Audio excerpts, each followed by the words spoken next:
What is going on? Good morning, guys. Welcome back to another vlog, and you're joining me on a first ride on the Kawasaki z650.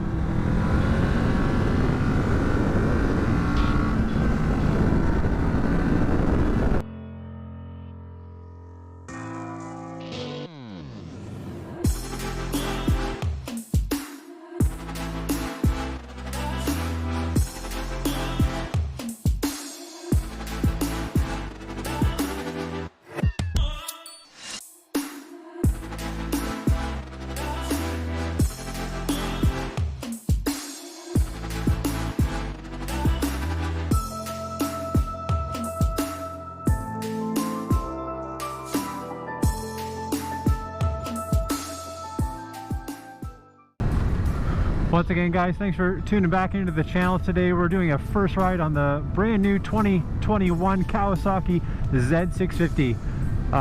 Engine size is a 649cc parallel twin, producing 67 horsepower and 47 foot-pounds of torque. Starting price for this beautiful, agile, quick machine is 8,500 Canadian dollars, which is a bang for your buck for that type of motorcycle and for your money. Seat height is 790 mil, and we're going to take you through how it feels on today's ride. Big shout out and thank you to Kawasaki of Canada or Ontario. They supplied me with this bike and let me borrow it for a week to give an honest user review, and I couldn't be more excited to partner up with them and give them the opportunity to ride this beautiful bike. So in the front, I'll just run you through the specs of it first off, and I'll kind of take you through a little bit of a ride. So up front, we got non-adjustable front shock suspension, coupled with 300mm discs and 2-pot Nissan calipers. So lots of plenty of stopping power for this thing. It's a super light bike, weighing at 412 pounds, and can't complain at all. It feels super light just moving about, and you know, we're not going at breaknecking speeds or anything, but you can just tell. And really going into this, I thought, hey, you know, being a 650, I kind of thought it would be more of like their the fixed 650 sport bike. What is it, the Z no, it's not the Z650, ZXR, yeah, ZXR 650. But reading more of the specs, it is a smaller engine, being a parallel twin versus a 4-cylinder, but it still punches like a really good off-the-line mid-range power. Moving up top we got a trellis frame, so the engine suspension, so that's why the weight's nice and low down. The tank size is a 4-gallon US tank, so it gets pretty good gas mileage for what it is. Being the smaller engine, I think it's you know, and the lightweight, it gets good fuel economy for that. The seat is very comfortable too. It's got a fairly low seat height. I'll link the number up top here for the seat dimensions, but surprisingly, it looked like a tall bike, being kind of a sportier orientated, but I got on and I can flat foot it very easily. My inseam is about 30-inch inseam, so I'm definitely not the tallest rider by any means, but yeah, it's very comfortable, right? In the rear, it's got a horizontal shock suspension with adjustable preload, and single Nissan pot caliper with a 220mm disc. Front and back, we've got full LED lighting too, turn signals, headlight, and rear light. And yeah, beautiful bike. Mirrors up here seem pretty good. They're not too vibey at low speeds, and I can definitely see a lot too, so kudos to that. I mean, guys, any kind of mirror like this will be a lot better than kind of your clip-on bar mirrors or something of that. And that transmission is a 6-speed transmission, so lots of gears to choose from, and that's probably why it gets fairly good fuel economy. Moving on to the tech of the video. So first off, this thing has a assist slipper clutch, so that mainly means that you're going to get a bit of a help off the get-go, so the bike's not going to want to stall. It's going to give you a bit of support. and for those, you know, kind of hard braking zones, hard throttles, it's going to prevent the wheel hop. So it's a, you know, a lot of good things to have. I would say if you're more of an experienced rider on a higher horsepower bike, you wouldn't technically want that, given that it would probably come with, you know, wheelie and riding modes and traction control features of all that.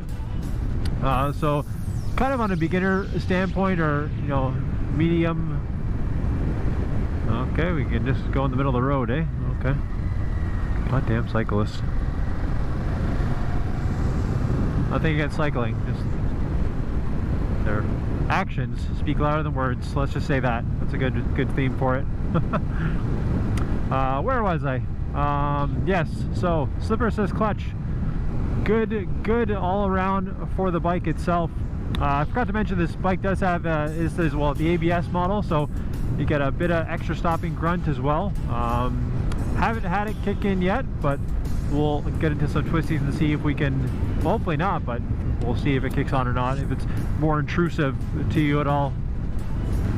Next on the docket for tech specs, we have a eco mode. Can you see the little E-O triangle? Power of the pyramid triangle. It is down low there. So basically this bike does not have any rider modes, but funny enough, there's an eco mode button that comes on the screen. Not literally comes on the screen, but appears on the screen for you to let you know that, hey, you're doing a good job and you're getting great fuel economy. I'll see if I can switch down to gears, and okay, so it does go away. So when you're hard on the throttle, it goes away. You're not getting good fuel economy. When you're just cruising, coasting, minimal speeds and not downshifting, she appears on. So I'll kind of monitor that and see if it's functionally, you know, good. Like if you're in a higher RPM for a consistent amount of time, if it goes off, or if it just stays on the whole time when you're just cruising. But really cool feature to have. I guess I'll go through a bit more of the TFT. So this is a full TFT display. Looks about like a 4 or 5 inch screen, but you get a really nice chunk of information with you, and I love how it's all laid out. You get digital speedo, RPM bands going right across, and you get your gear indicator, fuel tank, and you get all your trips. Nothing, unfortunately, then I wish they put something kind of more on the bar, just to kind of go through some of the features, apps, modes, and what have you, just kind of on the screen mostly. So you kind of click through total time, you get battery, you get liters per 100, you get your average, and you get your range and average speed as well. The next one on the left here goes through kind of like the top trips, 800 kilometers, trip A and B. So lots of good information. I love the way it looks. Even running in the sun in the middle of the day and stuff is low. It doesn't really glare or anything. I do really like how Kawasaki placed this where the screen is. Like I can compare a couple, like more of a Triumph guy, but Triumph for some reason places their screens way up here, and it seems like the bike is never ending front, you know, instrument cluster. And you know, I've always loved the designs of bikes where they kind of put them just above the bars, so it's, you know, you've got the nice compact look. When you're looking ahead, it's not really like in your peripheral vision. You get the whole view of the road and everything going on with it. You're not really stuck with the screen kind of at the tip of your nose. So kudos to Kawasaki. They did a great job integrating this. This does have a bit of a panel up here too, so seems to help with the windbreak up, and definitely completes the overall design, which I really like. Next on this bike, not sure if it's a thing to know or not, but there is 2 additional valves in the exhaust on this. So right when I started riding it, I noticed that the throttle kind of felt a bit heavy, and the power was super smooth all the way through the rev range. And you know, looking more at it, this bike comes with 2 additional baffles basically in the exhaust. So there's 2 per cylinder on this bike, being a parallel twin. So what it does, it kind of tames the engine to the rev range, so you're not, you know, bursting with all that torque right away, or you know, it's catching you off guard if you're not used to it, or it, you know, it spikes you suddenly. So smooths everything out, but also kind of reduces the instantaneous power that you'd be getting on a non-baffled machine. I think personally, I think if you're a beginner rider, that's going to benefit you quite a bit more than if you're an experienced one. Yes, everything's going to be smooth if you're experienced, but you really want that instant punch power coming off you know, the revs and whatnot. But if you're a beginner rider and not used to that kind of thing, and you want to take it easy for your first get, that's an excellent feature to have going forward. Next on the docket, and final for kind of the tech side of the bike, it's going to be the Rideology app. This is more catered to Kawasaki, but we're going to give you a detailed info just in here. What's happening, guys? This is going to be Kawasaki's Rideology app. Get out of here, Ymir. Going to download the app through the App Store, and icon should appear on your phone thus far. First screen it's going to bring you up to is the main screen. You get the vehicle info down here if you slide your thumb up. If you have an iPhone, I should say, you get all the kind of information of the bike, average speed, kilometers, diagnostics, when your oil change is done. Don't forget, this app connects to your bike via Bluetooth, so when you've got your motorcycle nearby, you should be able to get the bike up, add it to your phone, and you'll get all the informations that you need to from your bike to your phone. Other screen over here is going to be your tuning screen. If you want to tune your bike, you've got all the options kind of in around this area, what your riding mode selected, and all the options pretty much Kawasaki gives you for their machines. Up here is kind of like your map. You can put on GPS. Again, it's like Google Maps kind of in a way. It tracks where you've ridden, and very cool app from Kawasaki, exclusive to Kawasaki. It's very neat and handy how you have all this power in one device from the bike. So I think it's a pretty cool thing. Hope you enjoyed this quick little video intro and of Kawasaki's Rideology app, and let's get back to the video. Awesome. Hope you enjoyed that little intro feature of Rideology app, and kudos to Kawasaki for sure.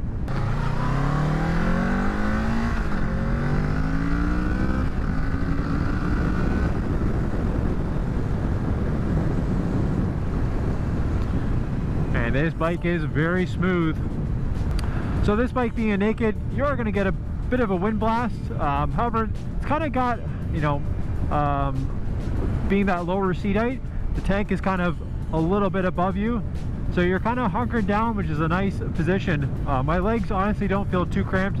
Again, I'm not the tallest rider. I'm about 5'10" with a 30-inch inseam, and I've honestly got plenty of room. It's nice because these curves on the bike kind of hug your knees in, so the air blast seems to just go over your legs, kind of like a sport bike feel with the fairings, but you know, you're still getting adequate wind on your shins and kind of on your upper body. But the way this is sculpted does, you know, really does a good job of flowing the air. It's like it's a bit in the wind tunnel or something. It's just fantastic. And the overall styling looks of the bike, it's definitely a looker. I mean, it's got very heavy predecessors and sport bike orientated, you know, bloodline, and you know, you're gonna get some good looks out of this thing for sure. Got a nice turn here.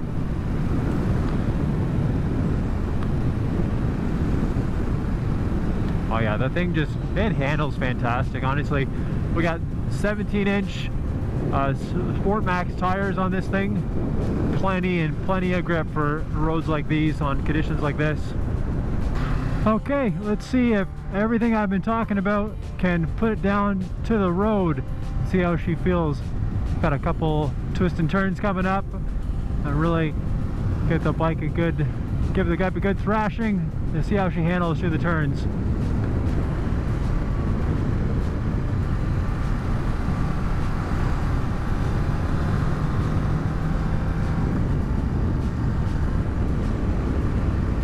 Oh yeah. It's a bit busier day, kind of later in the morning, so lots of cars out.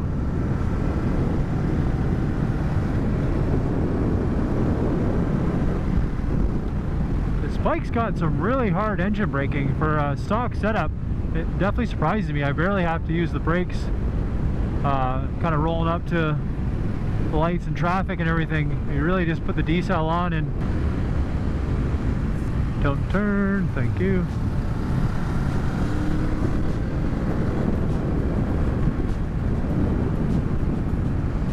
You can see that eco light on the bottom. I think it just pops on every time you're off the throttle and off the decel. So every moment is fuel efficient according to it. Oh, what are we doing here? Okay, maybe he's lost. I can tell this bike's got a lot more than what I'm giving it right now. I mean, we're still on, you know, regulated roads, not on a racetrack or anything, but you can just feel it winding, like it just wanting to go down each time you dart it into a corner. It's a very satisfying bike to ride. I mean, I don't even have to like get over on it really. I just keep upright and just throw the elbow down, and it just swipes into those turns. It's fantastic. Tons of mid-range power too. I mean, I'm not going nuts or anything, but at the same time, it's just pulling you through the corners, especially on the exit as well. Just flawless power. I mean, and when you're taking corners, you can only take corners so fast. So really, I mean, it's kind of the best of both worlds. Good high-speed cruiser at times, and plenty of grip for the corners with the tire setup. We're just going to pull up here, pull over, and take a quick one last glance at the bike. It's fantastic. Here we go.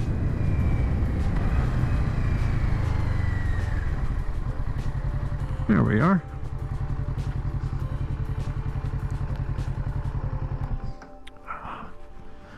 All right, folks. Hopefully that's okay in the dirt for a second. 2021 Kawasaki Z650 in the flesh. Here she is.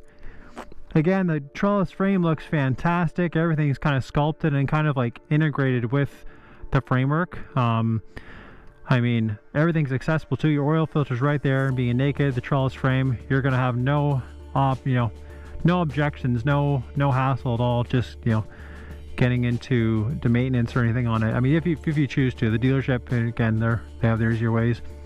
I kind of like how this reservoir for the rear master cylinder is all covered up, and even got a full to low. I think that's for the coolant. I have to double check that, but it's super cool how it's integrated like that. It's a very sleek design and everything. Again, kind of your standard tail section. You know, if you want to choose to remove it, oh, that's up to your objection, but obviously it's gotta happen with bikes these days. Obviously, you get some nice brushed aluminum pieces for your feet and everything, for your ankles, and you got more of a transformer headlight. They're becoming more popular. I do like Kawasaki's design with this headlight, and again, like I said before, with the panel kind of up top, it hides a lot of that wiring and everything. A few bikes I've owned in the past, it doesn't come with that stock, so you've got this jumble of like just wires nested up in there and everyone can see it. It's a bit of an eyesore. So I mean, yeah, they've really done a nice job. I can't say enough. And obviously liquid cooled, and you got your two exhaust headers coming down and the big cat on the bottom. The heat is not that bad with this bike at all. Really, I've had no issues. Even today, like, we're 30 degrees today, and I've had no heat blowing on my legs, like nothing of the sorts. It's just been great overall. So I think that's going to wrap it up for me, to everyone, guys. Yeah, I really appreciate you joining me. I can't thank you enough to Kawasaki of Ontario for helping me out, lending me this bike, letting me do a review on it, and trusting me and my expert judgment of yeah, taking this thing for a whirl and letting them know my feedback. It's companies like that really that kind of shape you and give you the opportunity to you know, kind of pave the way for yourself and for them too as a brand to get their motor vehicles out and everything. And honestly, I can't say enough good things about this. So I'll have thank you so much for tuning into this video. Please like and subscribe as always. It really helps out the channel.